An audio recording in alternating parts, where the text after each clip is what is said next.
The crime syndicate has resurfaced, and now they meet with the new Justice League. Owlman needs his teammate Ultraman to regain his strength, so they must feed him some good old green kryptonite. But wait, this alien mineral is extremely rare.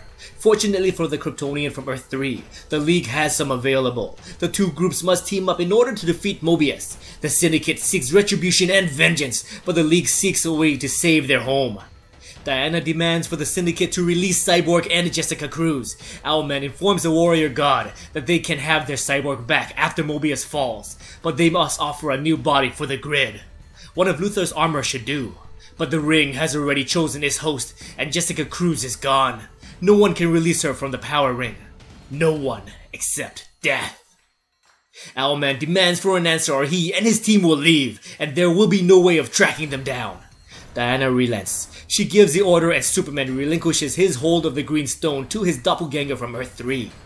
With the access codes from Lex given to Owlman, the Grid is able to utilize Luthor's satellite to triangulate the location of Mobius. He finally got a fix on the Anti-Monitor's location, and Ultraman has finished consuming his kryptonite. Gotham. The entire city is being engulfed by a white energy source. Shadow demons are out and about to torment and murder the innocent civilians. People are panicked, forced from their homes and fearing for the worst as they run from certain doom.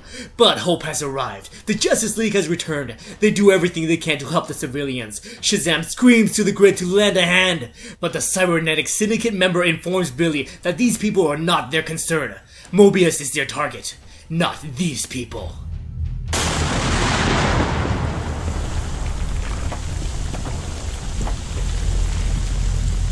A sudden energy burst brings forth the anti-god himself, Mobius. He looks directly at the god of knowledge, and he demands for his chair. Green Lantern Hal Jordan has arrived, and he launches a barrage at Mobius. Powering is close behind, and the two light wielders work together in harmony. Good and evil, black and white, side by side, fighting for one single purpose, to take down the Anti-Monitor, Mobius. Powering is fueled by hatred, something she has in abundance. This burst of anger hits critical mass, and Powering unleashes everything she's got at the followers of the Anti-Monitor. But Hal Jordan will not be outclassed. He may not be fueled by hatred, but he's got something his doppelganger does not have. Back up. The full force of the Green Lantern Corps crash upon Mobius like an ocean of green thunder. But the anti-god retaliates with his might, causing the death of dozens of lanterns. The two princes of Themyscira is up to attack Mobius. With their lasso of truth and submission, they attempt to subdue their foe. But Mobius is done with subjugation, and the truth is, he is enjoying every bit of this war. He overpowers the lassos and brutally punishes his attackers. But within a fraction of a second, Mobius is blindsided by the two Kryptonians. Ultraman wants his victory for himself, and he smashes Superman far out of the battle. You destroyed everything I had! My world! My city! Ultraman screams as he pounds down on his foe. He continues to relentlessly punish the entity who took everything from him, but Mobius overpowers and subdues Ultraman.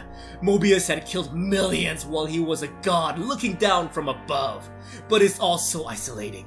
Killing untold amounts of life feels so unsatisfying. But down there, killing is so much more fun. Ultraman begs the god of death to save him, but the Flash can't move. He's trying to, but he can't stop. Death. Ultraman died today, but the war is not over yet. Lex Luthor, the god of apocalypse, has returned home, with his ocean of parademons willing to torture, murder, and die for him. Luthor is next to challenge the Anti-Monitor, Mobius. Meanwhile, Grail has finally found her target, Steve Trevor. He is subdued, looking upon the Dark Amazon holding the anti-life equation. What happens next will not bode well for the human Argus agent. Elsewhere on the battlefield, Wonder Woman has recovered from Mobius' punishment. The sounds of war are deafening. People are dying everywhere around her. Chaos and disorder surrounds every inch for hundreds of miles. And yet, Superwoman smiles and laughs. The cold, empty look from Superwoman can bring hopelessness and despair to the most courageous of souls. She states, "My baby is coming."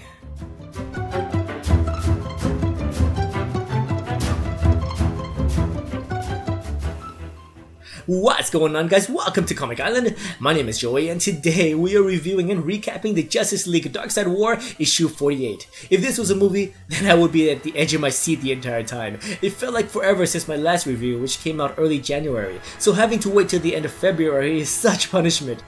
This series is by far the most anticipated comic book that I look forward to. Issue 48 did not disappoint at all. The one constant that most comic book characters is that they don't die for long, or it's too much like a PG-13 rated movie. Well, in this issue, we got a dozen or so Green Lantern deaths.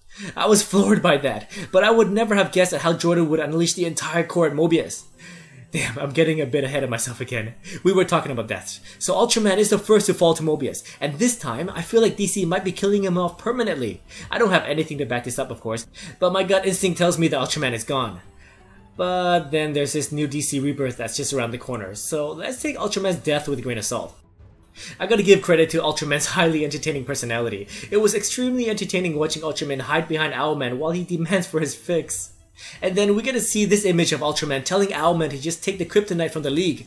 It's so amusing watching Owlman be like this. And I still gotta give a ton of love to artist Jason Fabok for bringing the characters to life with his beautiful art and facial expressions.